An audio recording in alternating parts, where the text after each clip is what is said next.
अस्सलाम स्टूडेंट्स, कैसे हैं आप सब? ठीक ठाक है जनाब। आज की हमारी टॉप फोटोशॉप की क्लास लेक्चर नंबर 28 है। और 28 क्लास के अंदर, जैसे प्रीवियस क्लास लेक्चर्स के अंदर टॉप फोटोशॉप पे नए नए फैक्ट्स, नए नए प्रोजेक्ट के साथ हाजिर, तो आज की क्लास में जनाब हम पढ़ने वाले हैं creating painting effects with Photoshop.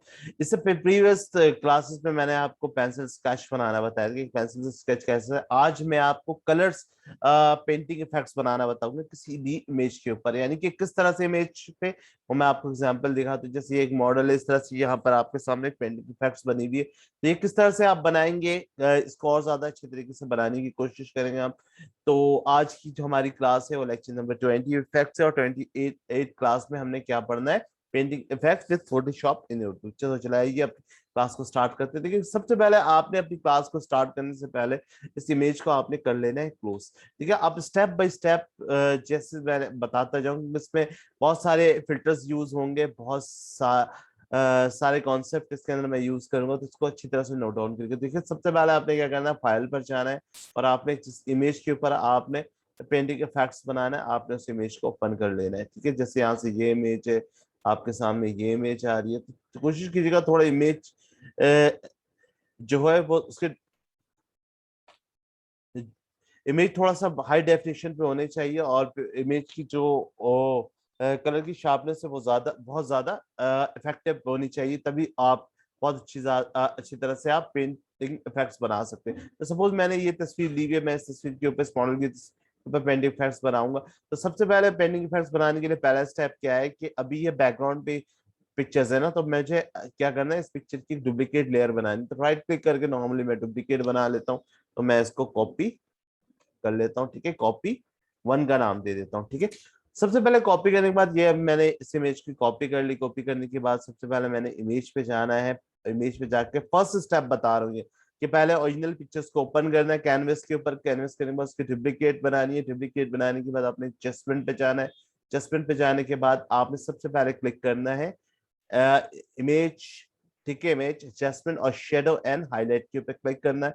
यहाँ से आप चाहे तो यहाँ पे शेडोज है और यहाँ पर हाईलाइट्स है ना, तो आप शेडोज के ऊपर इसके अमाउंट्स को आप बढ़ा भी सकते हैं बहुत ज्यादा। ठीक है, तो अब मैं फिलहाल इसको 35 कर देता हूँ और यहाँ से इसके अमाउंट्स जो है हाईलाइट्स में, इसको मैं 0 करके सिंपल ओके कर देता हूँ। तो पहला स्टेप मेरा ये कंप्लीट हो गया। अब दूसरा स्टेप क्या है, जिस तरह मैंने एक ओरिजिनल तस्वीर से डुप्लीकेट ले ली थी, कॉपी वन। अब मैं इस कॉपी वन की भी एक डुप्लीकेट बनाऊंगा। राइट क्लिक करके डुप्लीकेट, इसको मैं कर दूंगा कॉपी 10 2। और इसके ऊपर मैंने फिल्टर यूज करना है। फिल्टर यूज करने के लिए मैं कहा जाऊंगा, फिल्टर के मेन्यू में। फिल्टर में जाकर मैं क्लिक करूंगा सबसे पहले ऑर्डर्स में। ऑर्डर्स में जाके मैं हाई पास पे इसके ऊपर सिंपल क्लिक कर दूंगा। जैसे हाई पास पे क्लिक किया तो पिक्चर कुछ इस तरह से इफेक्ट्स बना रहा है। मैं चाहता हूँ इसके रेडियस में इसको बढ़ा भी सकता हूँ। तो सबसे पहले मैं क्या करता हूँ, मैं इसको इसके रेडियस को रख देता हूँ 2।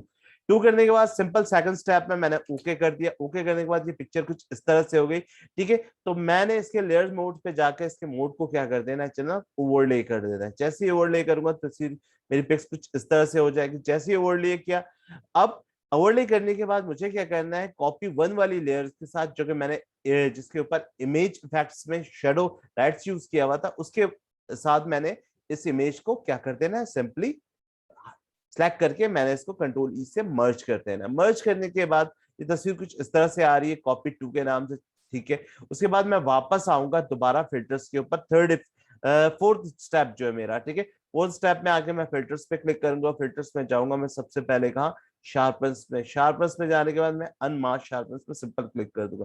जैसे ही अनमास्क शार्पनेस पे क्लिक करूंगा तो मेरी तस्वीर कुछ इस तरह से हो जाएगी।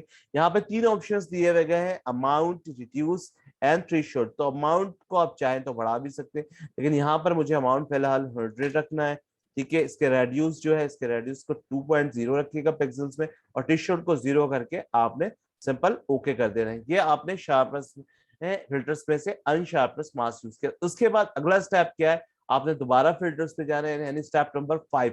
फिल्टर पे जाना है, स्टाइल पे जाना, और आपने क्लिक कर देना है सिंपल डेफ्यूज पे। डेफ्यूज पे क्लिक करने के बाद यहाँ पे डिफरेंट ऑप्शन है। आपने मोड्स पे नॉर्मल्स है, डार्क एंड ओनली आपने आपने यहाँ पे, ठीक है, एंसो टॉपिक्स के ऊपर आपने ठीक है, सिंपल क्लिक करना है। क्लिक करने के बाद आपने इसको ओके कर देना है। जैसे ही आप ओके करेंगे तो तस्वीर कुछ इस तरह से हो जाएगी।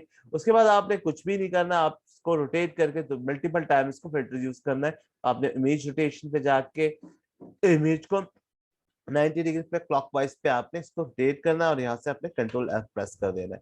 फिर दोबारा से आपने यहाँ से इमेज पे जाना है, ठीक है, रोटेशन में जाके क्लॉकवाइज पे करना है, फिर कंट्रोल एफ।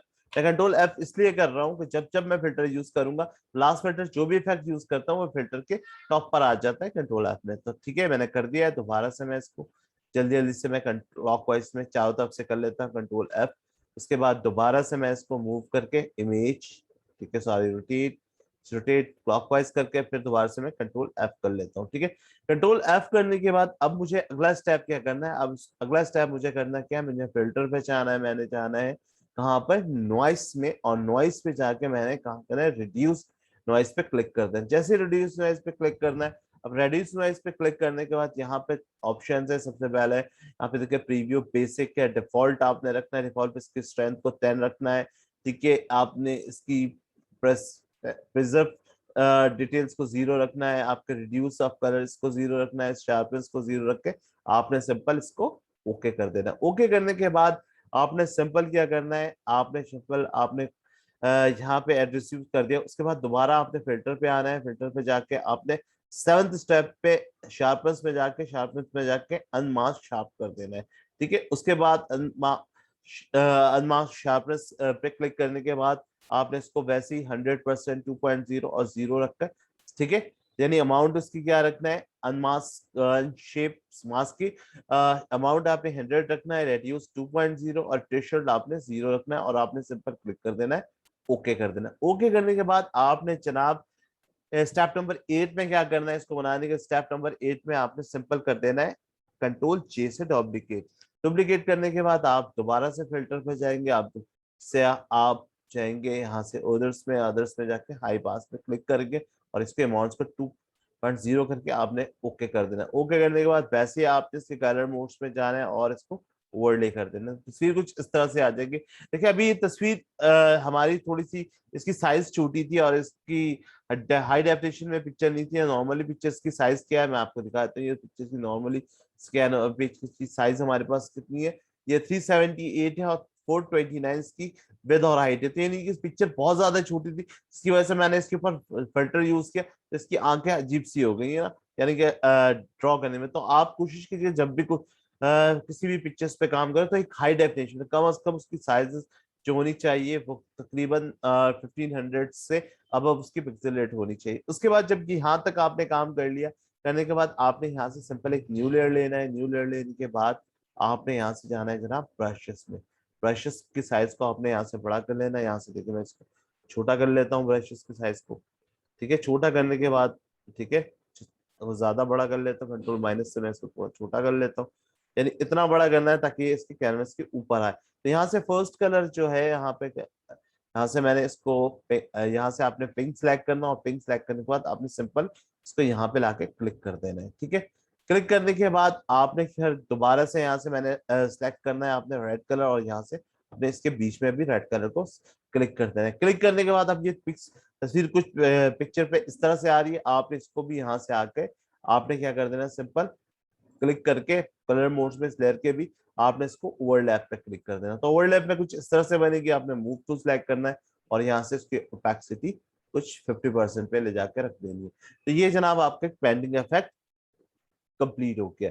ठीक है, उसको जैसे ही आप कर लेंगे, करने के बाद मैं यहाँ से 50% लिख भी देता हूँ। तो ये 50% आप कर दीजिएगा तो अब ये इफेक्ट्स आपका कंप्लीट हो चुका है। ठीक है, ये आपकी पेंटिंग इफेक्ट्स है। यानी कि तस्वीर अगर मैं आपको दिखाऊं तो आपकी पिक्चर नॉर्मल इस तरह से, और मैंने यहाँ से आपको इस तरह से पेंटिंग इफेक्ट्स पे इस पिक्चर को कन्वर्ट कर दिया हो। आई होप कि आपको अच्छी तरह से समझ में आएगा। ये आपका एक पेंटिंग इफेक्ट कंप्लीट हो चुका है। तो मैं दोबारा बता दूं कि आप जब भी काम कीजिएगा तो कोशिश कीजिए कि आप एक हाई डेफिनेशन पिक्चर्स के ऊपर काम करें ताकि आप अच्छी तरह से काम कर सकते हैं। उम्मीद करता हूँ कि आज की क्लास आपको समझ में आए। कि आज की क्लास रिलेटेड कोई भी क्वेश्चन आपके माइंड में हो तो लाजमी मुझसे कमेंट्स करके पूछिएगा, मेरे फेसबुक पे, मेरे यूट्यूब चैनल पे, इंस्टाग्राम पे या ईमेल पे। अपना बहुत ज्यादा मुझे अपनी दुआओं में याद रखिएगा। अस्सलाम वालेकुम।